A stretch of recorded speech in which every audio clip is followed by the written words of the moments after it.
Et la Chine, premier partenaire commercial du continent africain, s'engage à allouer à l'Afrique 50 milliards de dollars américains sur 3 ans. Selon le président chinois, cette enveloppe vise à renforcer la coopération, en particulier les infrastructures et commerce, devant une vingtaine de chefs d'État africains, dont le président Tshisekedi ainsi que les représentants de 53 pays.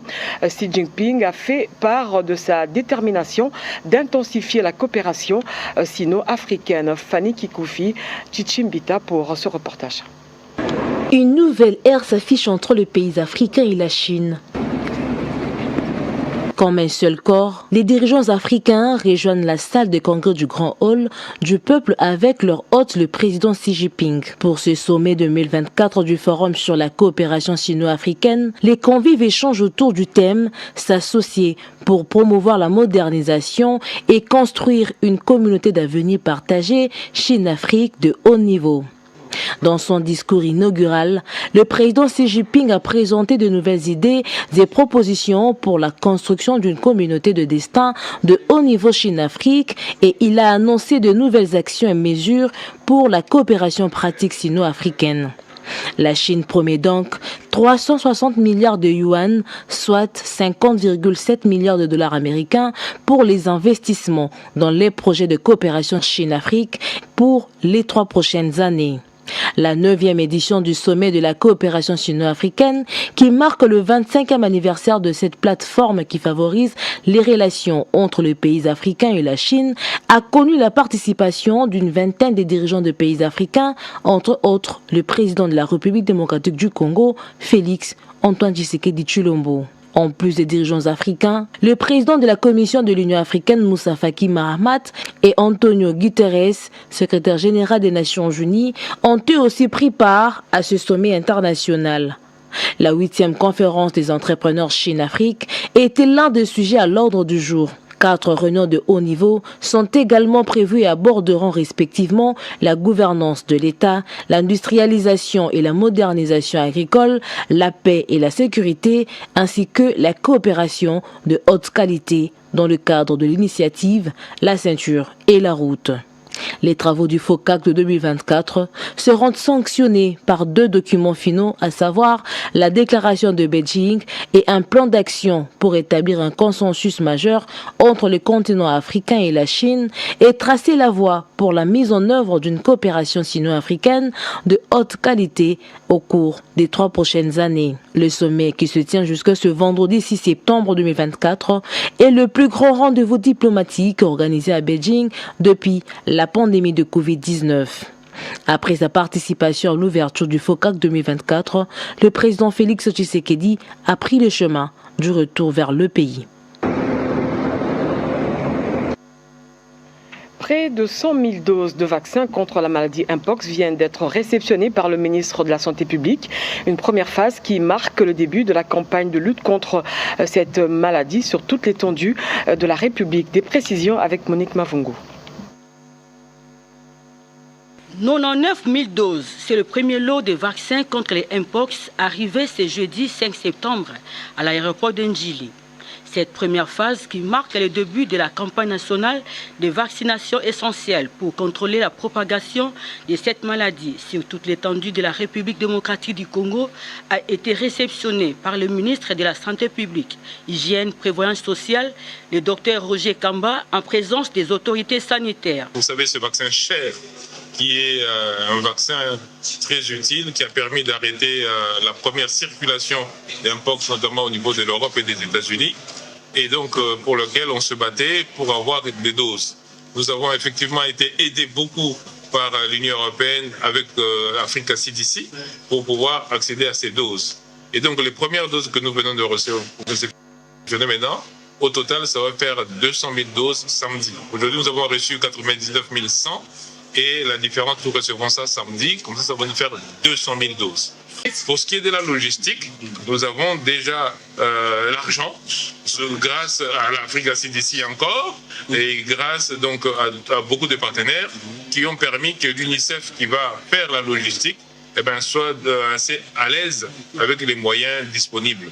Et donc, ça va nous permettre d'amener le vaccin jusqu'à la personne qui doit être vaccinée, ce qu'on appelle, nous, kilomètre zéro. Ces vaccins éprouvés pour la prévention de la Mpox constituent une avancée majeure dans la lutte contre cette épidémie. La RDC, par le biais du ministère de la Santé publique, Hygiène, Prévoyance sociale, exprime sa gratitude à tous les partenaires, notamment à Africa CDC, à UNICEF et à ERA, pour leur soutien inconditionnel et leur engagement envers la population congolaise. Le deuxième lot est attendu ce samedi 7 septembre, ce qui renforcera encore la capacité à protéger les populations les plus vulnérables et à freiner la propagation de la maladie. L'appel est donc lancé à tous les Congolais à soutenir cette campagne de vaccination et à continuer de respecter les mesures sanitaires en vigueur. Et puis, renforcement de la coopération entre la RDC et la Chine. Les questions liées à la technologie de pointe en matière de défense et de sécurité étaient au centre des échanges entre le vice-premier ministre, ministre de la Défense nationale, et le président directeur général de Norinco, première société de l'industrie d'armement de la Chine et 8e dans le monde. Gaëtan Magalano, notre envoyé spécial. C'est une poignée de main fraternelle. Image d'une collaboration amicale RDC-Chine, le vice-premier ministre congolais en charge de la défense nationale et le président directeur général de Norinco immortalisent cet instant. Avant d'entrer dans le vif du sujet dans cette salle, renforcement de la coopération, deux questions liées à la technologie de pointe en matière de défense et à la sécurité, un menu chargé pour les deux personnalités. Première société de l'industrie de l'armement de la République populaire de Chine, 8e plus importante dans le monde, le président directeur général de Norinco mentionne d'ainsi dire la volonté manifestée par les deux chefs d'État de se soutenir mutuellement.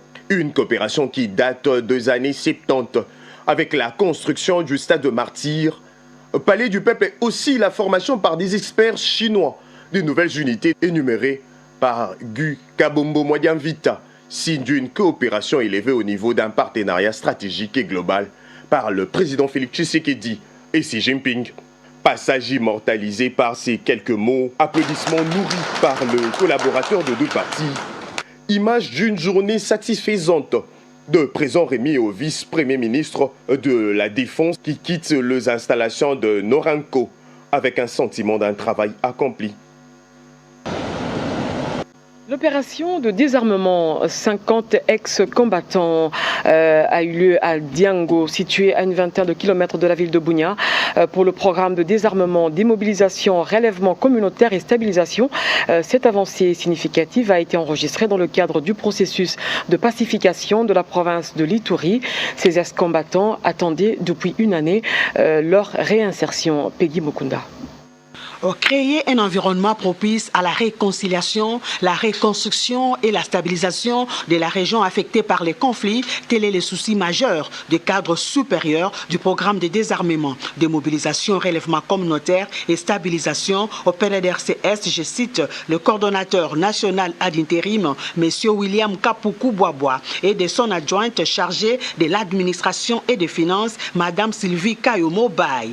Liant la parole à l'acte, le coordonnateur national ad intérim, M. William Kapuku Boaboa, a déployé une équipe mixte dans la province de l'Ituri qui a réalisé les désarmements des éléments en attente depuis plus d'une année. Ces ex-combattants, ainsi démobilisés, sont éligibles au projet de réinsertion communautaire exécuté par l'Organisation internationale des migrations OIM dans les environs de Diango, ainsi qu'au projet de réintégration communautaire provu dans le cadre du projet Star Est. Bien avant cette opération, l'équipe d'experts du PDDRCS se rendue au gouvernorat de l'Ituri pour présenter ses civilités et obtenir les orientations nécessaires auprès du lieutenant-général Johnny Luboya Kachama pour planifier toutes les activités. Signalons que la nouvelle équipe dirigeante du PDDRCS s'engage activement à faire avancer les projets du programme et à favoriser la pacification de l'Est du pays conformément à la vision du chef de l'État, Félix Antoine Tshisekedi. Et puis la délimitation de la frontière entre l'Ouganda et la RDC qui va du mont Sabinu jusqu'à Bwindi dans la province du Nord Kivu a fait l'objet d'une bipartite entre les officiers militaires des deux pays. La RDC était représentée à ces assises par le gouverneur militaire Peter Chirimwani. Reportage. L'élaboration du budget pour la démarcation du tronçon Mont-Sabignon à Bwindi entre l'Ouganda et la RDC est au centre d'une réunion de la commission technique mixte RDC-Ouganda débutée ce mercredi 4 septembre 2024 à Goma. La cérémonie d'ouverture a été présidée par le gouverneur du Nord Kivu, le général-major Peter Chirimwami-Nkuba, qui a salué la tenue de ces assises, très bénéfiques pour le Nord Kivu, mais aussi pour l'Ouganda. L'attente de nos populations est le retour ultime dans leurs localités naturelles à travers la définition et la reconstitution commune et la stabilité de nos frontières.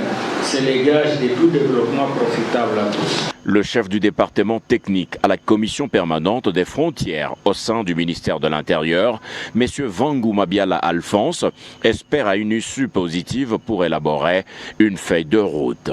Cette réunion a pour objectif d'élaborer les budgets, les travaux de démarcation de la frontière qui va de Mont-Sabignon jusqu'à côté de Bwindi pour faire apparaître sur le terrain la ligne de démarcation. Celui de la délégation ougandaise, le colonel Naboth Mwesigwa, a indiqué que son pays n'a jamais été en conflit avec la RDC suite aux frontières, mais cette démarcation est une prévention. Nous sommes là pour nous rassurer que s'il y aurait quelques mésententes transfrontalières, que tout cela soit bien élaboré parce que ça vaut pour l'avantage et de la partie congolaise et de la partie ougandaise. Il s'y est de rappeler que l'Ouganda et la RDC partagent une frontière commune d'au moins 745 km. Sachez aussi que les propositions pour vaincre la corruption en RDC, deux réformes salutaires sur la formation de base et de la gratuité de l'enseignement sont là. Deux avis parmi tant d'autres que le président du Conseil économique et social a déposé auprès du président de la Chambre basse du Parlement, Vital Kamerhe. Anim Balaka, Patrick Badibanga pour ce reportage.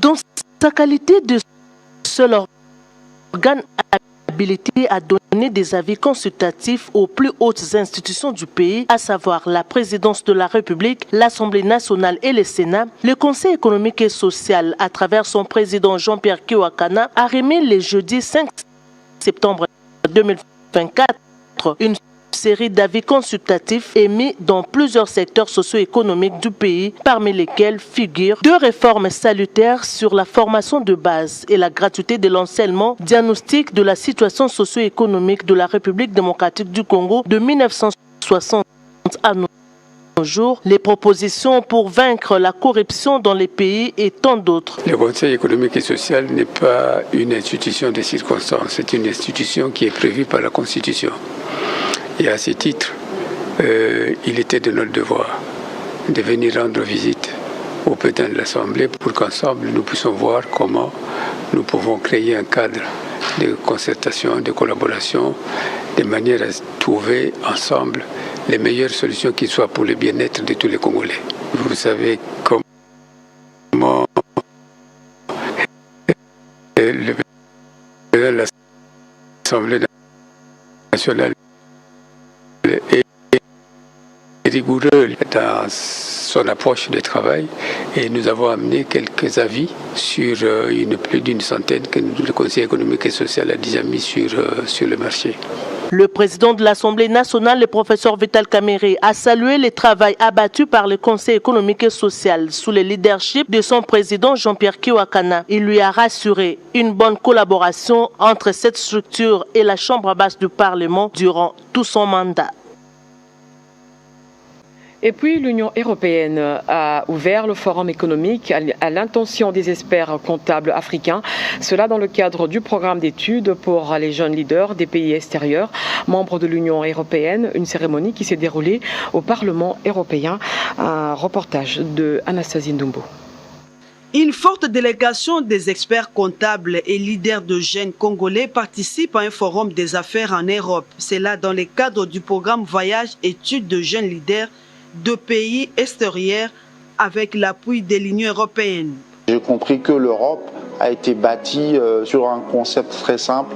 Si on veut faire la paix, on doit faire l'économie. Tout le travail qui est fait, c'est beaucoup plus pour favoriser la circulation de biens et services et la circulation des hommes. Je crois que si vous regardez la superficie de l'Europe, elle ressemble à celle de la RDC. Et si la RDC demain veut réduire de manière significative des tensions entre les peuples, si elle veut voir son territoire totalement pacifié, nous devons créer de passerelles pour qu'il y ait la circulation de biens et services, la circulation des hommes et qu'on soit une nation forte où quelqu'un avec des haricots de Butembo peut venir le vendre à Kinshasa et quelqu'un avec l'ashkwang au Congo central peut aller le vendre à Goma. Et je crois que ça sera la meilleure manière pour nous de construire cette paix qui est construite par l'Europe depuis plus de 50 ans. Pendant 5 jours, ces experts comptables ont été outillés de la bonne gouvernance au sein de l'Union européenne et comment lutter contre la corruption à travers la circulation des biens et des services pour un développement durable en Afrique. Le Conseil supérieur de la magistrature a déposé ce jeudi à la primature les prévisions budgétaires du pouvoir judiciaire pour le prochain exercice. Avec le président de la Cour constitutionnelle, Judith Souminois, a eu des échanges autour de la collaboration entre le pouvoir exécutif et le pouvoir judiciaire pour la bonne marche du pays. Et en prévision du dépôt de projet de la loi de finances 2025, le Premier ministre a réuni les commissions spécialisées, toujours à l'hôtel du gouvernement, Jemima Mogo et Pompomba. La rentrée de septembre, session budgétaire s'annonce et le gouvernement se met au pas pour présenter aux élus du peuple le projet de loi de finances 2025. Avant le vote en Conseil des ministres, la chef du gouvernement a réuni toutes les commissions interministérielles spéciales. Le gouvernement a passé à l'examen l'avant-projet de loi de finances rectificative de l'exercice 2024, le projet du cadre budgétaire à moyen terme 2025-2027, ainsi que l'avant-projet de loi de finances pour l'exercice 2025. Quant à l'avant-projet de loi de finances pour l'exercice 2025, il sera soumis au Conseil des ministres pour approbation avant le dépôt du texte approuvé au bureau de l'Assemblée nationale. Et sur ce point, l'équipe gouvernementale tient à respecter les délais constitutionnels. Justement, en période d'élaboration des prévisions budgétaires, Dieudonné Kamuleta Badibanga, président du Conseil supérieur de la magistrature et président de la Cour constitutionnelle, a saisi l'occasion pour présenter à la chef du gouvernement les prévisions budgétaires au pouvoir judiciaire pour le prochain exercice. La nuit du dimanche 1er au lundi 2 septembre 2024, à la prison centrale de Makala, le numéro 1 du Conseil supérieur de la magistrature dit avoir déposé les PV de la réunion de son institution à la chef du gouvernement. Il s'agit de la justice congolaise.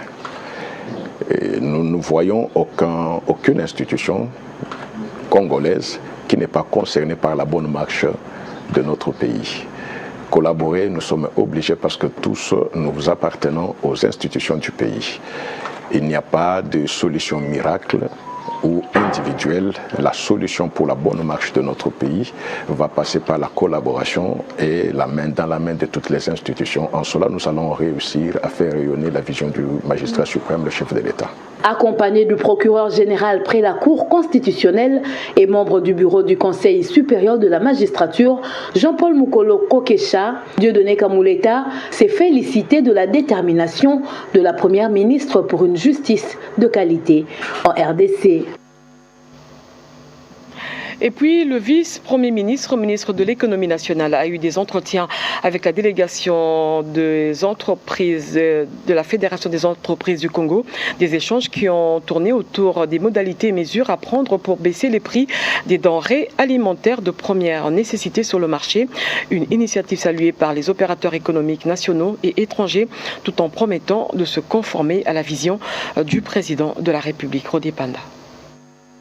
Au-delà de mesures urgentes prises par le gouvernement contre la vie chère, le vice-premier ministre, ministre de l'économie nationale, Daniel Mukoko Samba, a pris une seconde option, celle de protéger les producteurs locaux pour maintenir l'équilibre sur les marchés face aux importations. Dans ces discussions avec le membre de la Fédération des entreprises du Congo, FEC, Daniel Mukoko Samba les a rassurés pour l'appui total du gouvernement qui ne jure que sur la promotion de l'industrie locale. L'administrateur de la FEC, Kimona Bonongue, a admiré la qualité des discussions pour l'intérêt de l'économie congolaise. À la demande du chef d'État, le gouvernement a pris la décision de faire baisser les prix des biens de première nécessité sur le marché. Mais cela ne se passe pas aussi facilement. Il y a certains paramètres qu'il faut maîtriser. Il a fallu que nous puissions lui présenter les difficultés auxquelles font face les importateurs de biens de première nécessité, mais également les producteurs locaux. Il faut également qu'on redevienne ce que nous avons été avant l'indépendance et même juste après l'indépendance, producteurs nous-mêmes, pays du Congo. Les producteurs locaux comme étrangers réunis au sein de la FEC ont soutenu la thèse de l'équilibre entre les produits importés et les produits locaux. Soulignons que parmi les missions confiées au ministère de l'économie nationale, Pour tout problème au sein de l'administration publique, le vice-premier ministre en charge de la fonction publique, Jean-Pierre Liaou, a fait le choix de la persuasion et non de la coercition, du dialogue social et non de passage en force. C'est dans ces cadres qu'il a réuni le mercredi 4 septembre 2024 les agents et cadres du secrétariat général du ministère du numérique pour échanger sur les préoccupations spécifiques de cette administration, notamment sur les questions liées à la rémunération et parcours des carrières. Brossant sur les cheminements de toutes ces questions, le vice-premier ministre Jean-Pierre Liaou a martelé sur l'engagement du gouvernement d'assurer les meilleures conditions socio-professionnelles de ses agents tout en rassurant le paiement de 100% des agents effectivement en activité après leur alignement à la mécanisation au salaire des bases au 4e trimestre de l'année en cours. Le gouvernement est résolument engagé à vous assurer les meilleures conditions sociales à la hauteur des attentes qu'il a de vous. D'ici au 4e trimestre de l'année en cours, l'administration du numérique est inscrite comme prioritaire à la mécanisation au salaire des bases. Parlons du parcours des carrières. Le vice-premier ministre Jean-Pierre Liaou a éclairé la lanterne des agents et cadres du numérique sur la titularisation, l'avancement en grade ou promotion. Se prêtant au jeu des questions-réponses, Jean-Pierre Liaou a rencontré les préoccupations de ces agents et cadres du numérique qui ont témoigné leur gratitude au chef de l'État pour sa vision de faire du numérique un levier de développement économique et cohésion nationale. Ce que nous retenons d'important, c'est son engagement pour que cette administration du numérique contribue effectivement au développement de la République démocratique du Congo tel que voulu par les chefs de l'État. La République démocratique du Congo tient à l'amélioration du climat des affaires en normalisant le processus de création d'entreprises. Soucié d'atteindre ces objectifs du gouvernement, le ministre des Finances, Doudou Fwamba Likunde Libotaï, lors de la réunion avec le directeur général du guichet unique de création d'entreprises, les représentants de la direction générale des impôts, a insisté sur la nécessité de renforcer le guichet unique d'entreprise. Des subventions spécifiques devront être allouées à cette institution. Parmi les problématiques majeures abordées, l'attribution du numéro d'identification fiscale par la Direction générale des impôts a retenu une attention particulière. Le NIF, qui est essentiel pour toute entreprise souhaitant opérer légalement en République démocratique du Congo, fait actuellement face à des difficultés en raison de la dispersion des procédures d'obtention de documents. Cette situation va à l'encontre du rôle du guichet unique qui vise justement à centraliser et simplifier ces démarches. D'autres aspects techniques ont été abordés, toujours dans les soucis du gouvernement congolais d'assainir les climats des affaires. Le retour à la normalisation dans la création d'entreprises constitue un pas décisif vers l'amélioration du climat des affaires et le soutien au développement économique de la République démocratique du Congo.